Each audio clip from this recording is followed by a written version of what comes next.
I didn't mean for her to hear it. The words slipped out the way thoughts sometimes do when you think you're alone, quiet, unguarded, honest. A half-whisper spoken more to the stars beyond the viewport than to anyone else. She's so amazing. I wonder if she could be my wife. The moment the sentence left my mouth, the room went silent. Too silent. I realized my mistake slowly, dread creeping up my spine as I noticed the faint reflection in the glass. She stood behind me, motionless, her posture unreadable. And then she spoke. "Human Daniel," she said carefully, "repeat what you just said." My heart stopped. I turned around. Lyra Eth of the Salati stood a few paces away, hands folded behind her back, silver blue skin shimmering softly under the station lights. Her eyes, large, faceted, and luminous like starlight trapped in crystal, were fixed on me with an intensity that made my knees weak. Nothing important," I stammered. "Just thinking out loud." "In your species," she replied, tilting her head slightly. "Thinking aloud usually carries meaning." This was bad. Very bad. Because Lyra Eth wasn't just any alien girl.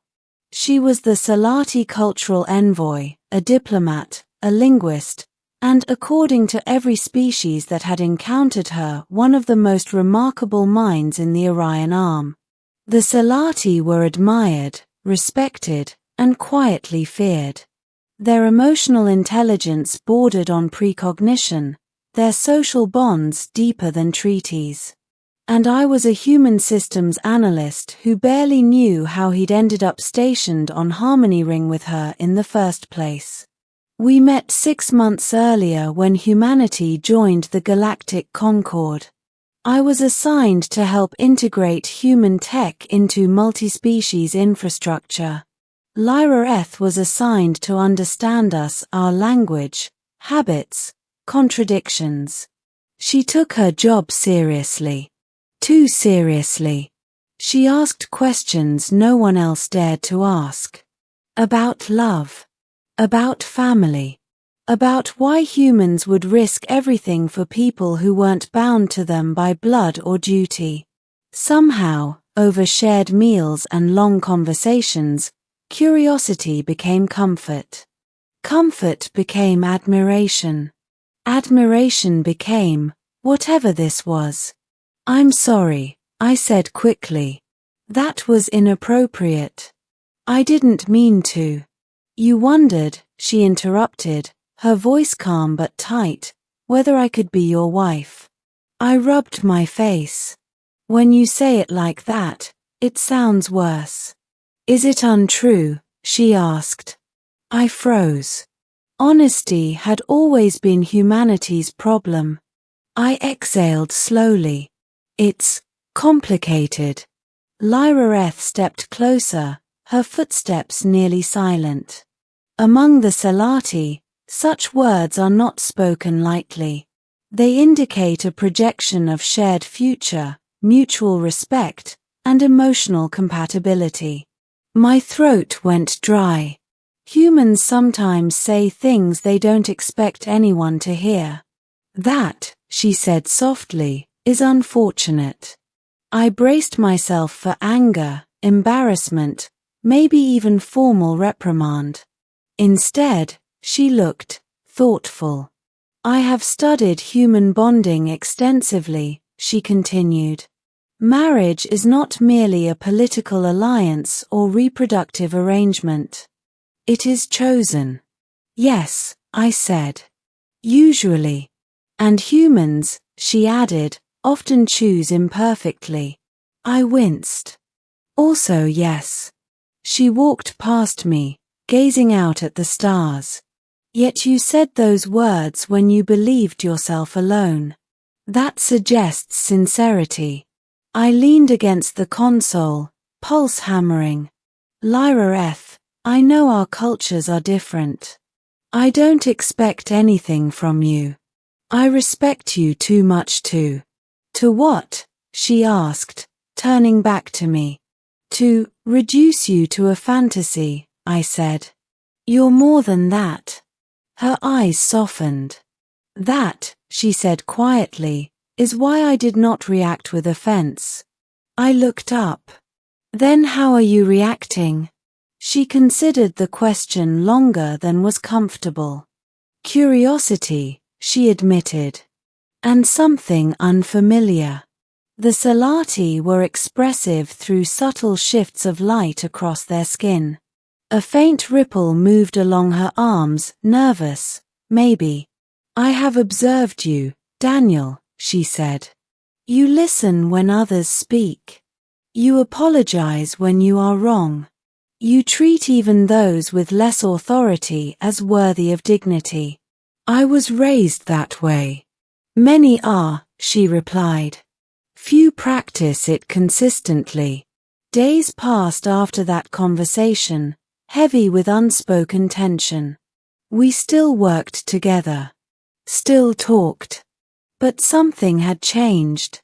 Where before there was ease, now there was awareness, like standing on the edge of a bridge, knowing a single step could change everything.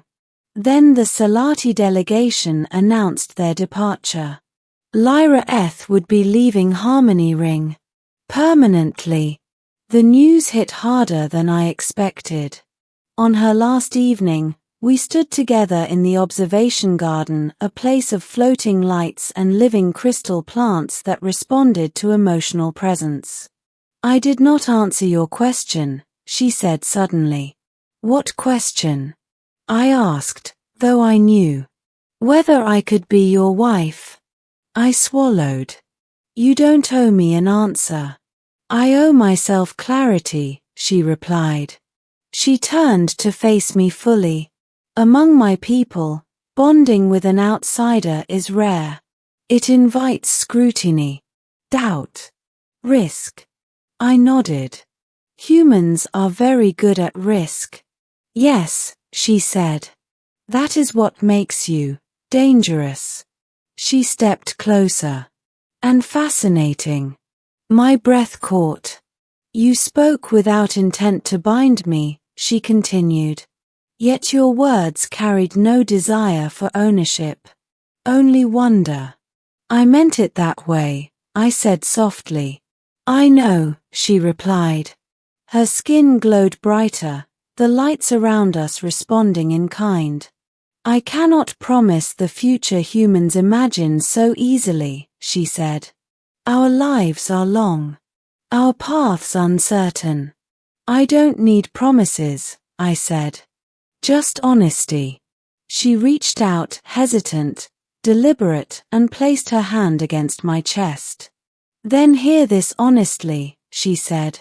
When you wondered if I could be your wife, I wondered what it would be like to choose someone not because my people expect it, but because I wish it. Hope flared in my chest, fragile and terrifying. But choice, she added, requires courage. I met her gaze. I'm human. That's kind of our thing. A faint, musical sound escaped her, a Salati laugh. I will remain with the Concord, she said. As a permanent liaison. My eyes widened. You're staying? Yes, she said. To learn. To experience. To see where this goes. I asked. She smiled, an expression she'd practiced with humans, now using it naturally. To see, she agreed.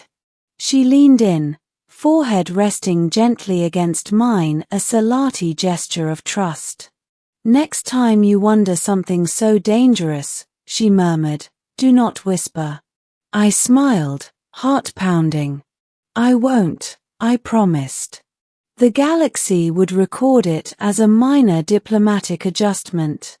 But for me, it was the moment I learned something profound. Sometimes, the smallest, quietest human thoughts, spoken honestly, without expectation, can cross the vast silence of space and be heard by the one person who matters most.